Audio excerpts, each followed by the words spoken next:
Au nom du Père et du Fils et du Saint-Esprit. Amen. Lecture du livre du prophète Daniel. Azarias, condamné au supplice de feu, priait debout au milieu de la fournaise. Pour l'amour de ton nom, Seigneur, ne nous abandonne pas à jamais. Ne repudie pas ton alliance. Ne nous retire pas ta miséricorde. Pour l'amour d'Abraham, ton ami, d'Isaac, ton serviteur, d'Israël, ton élu. Tu leur as promis une descendance aussi nombreuse que les étoiles du ciel et que le sable sur le rivage de la mer. Seigneur, nous sommes devenus le plus petit de tous les peuples et aujourd'hui nous sommes humiliés sur toute la terre à cause de nos péchés. À présent, nous n'avons plus ni chef, ni prophète, ni prince, plus d'holocauste, de sacrifices, d'oblations, plus d'offrandes de l'encens. Nous n'avons plus de lieu pour t'offrir les prémices et trouver grâce auprès de toi. Accueille-nous cependant avec notre âme brisée et notre esprit humilié, comme si nous présentions un holocauste de béliers et de taureaux, un sacrifice de milliers d'agneaux gras. Que notre sacrifice en ce jour soit aujourd'hui devant toi et qu'il obtienne ton pardon, car ceux qui espèrent en toi ne seront pas déçus. Et maintenant, de tout notre cœur, nous te suivons. Nous te craignons et nous recherchons ton visage.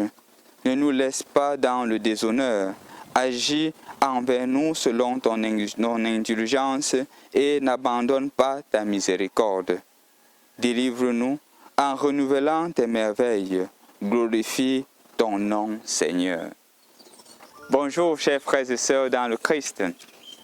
Rendu au mardi de la deuxième semaine du temps de carême, la lecture continue à nous aider à entrer dans ce cheminement vers la joie pascale. Hier, nous étions en train de voir la situation du général Naaman, le Syréen, qui était en proie de vouloir se décourager parce qu'il s'attendait à quelque chose d'extraordinaire. Aujourd'hui, nous lisons le livre de Daniel en son 3e chapitre. Rappelons pour de prime abord que ce livre n'a pas été écrit en exil. Quand Daniel écrit ce livre, ils ne sont pas en Israël. C'est pour cela que vous allez constater des thèmes comme « réduit étant la plus grande nation, nous sommes maintenant rien aux yeux des autres » parce qu'ils sont en exil. Mais ce qui me marque davantage dans ce texte, c'est le contexte dans lequel il est écrit.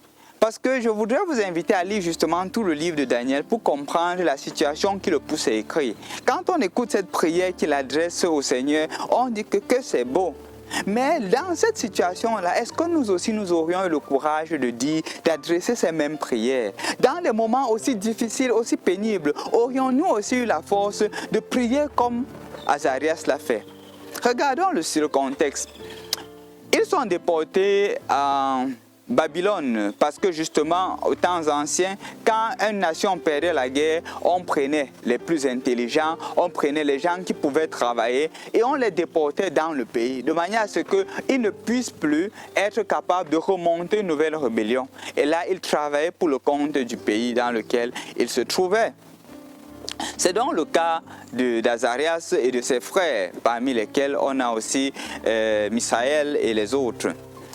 Et donc, quand ils sont choisis, voyant leur intelligence, le roi leur demande d'être à son service. On leur demande premièrement de manger de la viande et ils disent non, que justement ils doivent manger seulement des herbes. Et donc ils se nomment végétariens. Le serviteur qui s'occupe d'eux se met à dire « Mais mon roi va me faire souffrir si vous ne prenez pas le poids. » Mais justement, ils se mettent au travail et ils prennent le poids comme les autres qui mangent de la viande. Quelque temps plus tard, voilà que, et c'est justement dans ce chapitre, le roi érige une grande statuette. Ayant érigé une grande statuette, il dit « Tout le monde doit se prosterner devant cette statuette-ci. Et si on ne se prosterne pas, la peine est capitale, la mort. » Voilà que tout le monde se prosterne, mais Azarias et ses frères, Misaël, disent que non, on ne doit pas se prosterner, parce que tu ne te prosterneras que devant le Seigneur ton Dieu. Rappelons-nous la tentation de Jésus. Justement, ils disent non. Voilà que le roi leur fait venir, leur dit, mais vous refusez de vous prosterner. Ils disent que non. Ils disent alors que je vais vous faire mourir. Ils disent que c'est vrai. Si notre Seigneur veut, il pourra nous délivrer. Mais quant à nous, nous n'allons pas nous prosterner devant tes statuettes. Ce qui est compliqué. Ça met le roi en colère parce que son autorité est défiée, son pouvoir est mis en difficulté. C'est comme ça qu'il dit que chauffer la fournaise 4 fois plus. Question de brûler, de les calciner. Voilà qu'on les met dans la fournaise. Chose miraculeuse, c'est là que Azarias se met à adresser cette prière. Regardez, dans la fournaise, sur le point de mourir, parce qu'ils ont refusé de régner leur foi. Ils sont là, dans la fournaise. Et dans la fournaise, il prend conscience. Il ne se met pas d'abord à critiquer, à insulter Azarias. Il prend conscience qu'il s'est éloigné du Seigneur, que le peuple s'est éloigné du Seigneur. Et puisque le peuple s'est éloigné du Seigneur, voilà la situation dans laquelle il se trouve. Eux qui étaient au temps de David, une nation forte, une nation à craindre. Maintenant, personne ne les craint plus. On n'a plus peur d'eux, au point où les Babyloniens peuvent venir les prendre et les mettre en exil. Ils se rendent compte de cela. Ils se rendent compte qu'ils se sont éloignés de Dieu. Et c'est pour cela qu'ils disent, Seigneur, on n'a même plus d'endroit. Parce que pour un juif, la terre est importante. Pour un juif, le temple est important. Ils n'ont plus de temple, ils n'ont plus de terre qui leur appartient. Mais il dit, nos esprits humiliés, reçois-les comme en holocauste. Mon frère, ma soeur, ça c'est une prière forte. Et je voudrais que tu prennes le temps pendant cette journée. Tu réadresses ces prières au Seigneur en tes propres termes. Tu traverses aussi des moments difficiles. Et en traversant des moments difficiles, sois-en sûr que c'est la prière que tu dois adresser quand tu traverses des moments difficiles. Parce que le Seigneur sait déjà ce que tu traverses. Donc, retenons 3 choses. La première des choses que nous devrions retenir, c'est le courage d'Azarias et de ses compagnons de dire non, de ne pas se prosterner devant des créatures, mais de se prosterner devant Dieu et Dieu seul. Et c'est encore un appel pour chacun d'entre nous, pour toi mon frère aujourd'hui, de ne pas te prosterner devant les créatures. Pourquoi? Parce que ça arrive souvent. Quand tu es menacé, quand tu es influencé, tu perds souvent ta foi. Au moment des situations difficiles, tu te riges contre Dieu. Tu te tournes, tu t'ouvres à la première porte qui s'ouvre. Des portes qui ne sont pas celles de Dieu. Des portes qui ne te concourent pas à grandir selon la volonté de Dieu. Premièrement, sois un autre Azarias aujourd'hui. Quand on te fera des propositions, peut-être Dieu a l'augmentation des salaires, peut-être Dieu a un emploi, sois capable de te poser la question, qu'est-ce qui me sanctifie?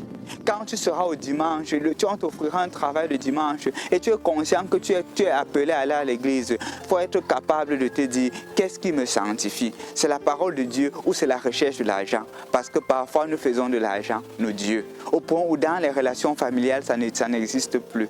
Dans les relations avec des personnes, ça ne tient plus. Pourquoi? Parce que l'argent a pris la première place. Que l'argent ne prenne pas la première place. Que l'argent ne soit pas ton Dieu. De la même manière qu'Azarias a refusé de se prosterner devant la statuette, toi ne te prosterne pas devant l'argent. Ne te prosterne pas devant tes intérêts personnels. La deuxième des choses, c'est, chers frères et sœurs dans le Christ, quand tu pries, fais confiance à Dieu et Dieu t'écoute. C'est ce qu'Azarias a compris. Il a fait confiance à Dieu dans son moment de prière, dans la situation difficile.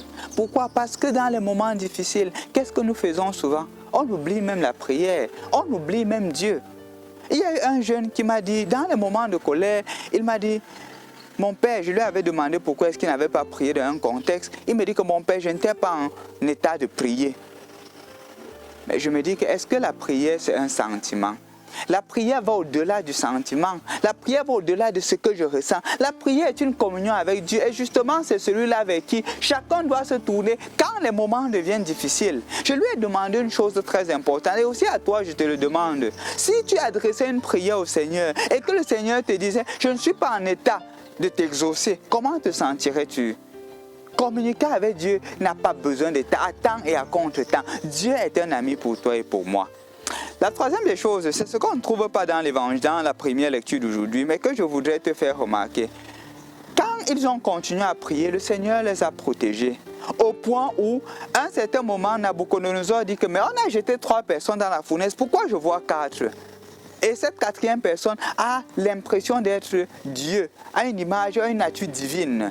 Et c'est là parce qu'ils n'ont pas été brûlés dans la fournaise. On a arrêté la fournaise et ils sont sortis vivants. Au point où Nabucodonosor se met à dire, là maintenant je comprends, votre Dieu est grand. Dans tes moments difficiles, mon frère, ma soeur, le Seigneur ne va pas t'oublier. Mais il y a le premier chemin, c'est de lui faire confiance et de ne pas t'abaisser. Quand tu vas lui faire confiance, quand on va te faire des propositions, tu seras capable de dire non. La difficulté sera là, c'est automatique. Mais justement, dans la difficulté, ne rentre pas sur le choix. Reste constant. Et si tu restes constant, la victoire sera présente. Regardez, il y a trois choses. La première, c'est d'abord la difficulté qui se présente, la tentation qui est là. Et qu'est-ce qu'Azarias fait? Azarias dit non, je dois me confier au Seigneur, même s'il y a la menace. Et qu'est-ce qui suit ensuite? Puisque tu décides de te confier au Seigneur, j'applique la difficulté. La difficulté est là. Et qu'est-ce qu'Azarias fait? Il persévère dans la difficulté. Ayant persévéré là dans la difficulté, qu'est-ce qui se passe? Il y a la bénédiction, au point où il convertit le roi de Babylone, Nabucodonosor. Donc mon frère, ma soeur, tu vas voir qu'en principe c'est le cheminement de la vie. Parfois on a la tentation, on tente d'être persévérant, mais puisque la difficulté est un peu trop forte, on rentre et on se compromet.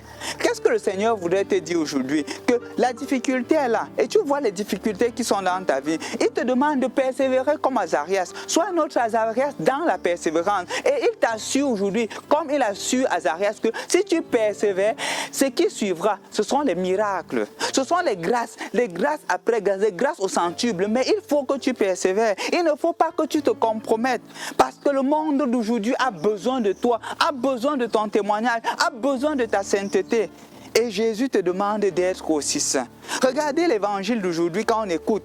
Le débiteur impitoyable. Le problème, c'est qu'il a pris conscience de la grâce de Dieu, mais malheureusement, il n'a pas pu concrétiser. Jésus ne veut pas que tu sois comme ce débiteur impitoyable-là, qui reçoit les grâces, mais ne peut pas les transmettre. Reçois les grâces du Seigneur et transmets-la. Et quand tu vas les transmettre, tu seras davantage saint parce que le Seigneur t'appelle à la sainteté. Le Seigneur t'appelle à être une lumière pour le monde d'aujourd'hui. Un monde qui est en train de tendre vers le relativisme absolu. Toi, ne sois pas relativiste. Le Seigneur, ton Dieu, te rassure. Le Seigneur, ton Dieu, te protège. De la même manière qu'il a protégé Azarias, il ne va pas t'abandonner. Sois-en convaincu. Au nom du Père et du Fils et du Saint-Esprit. Amen.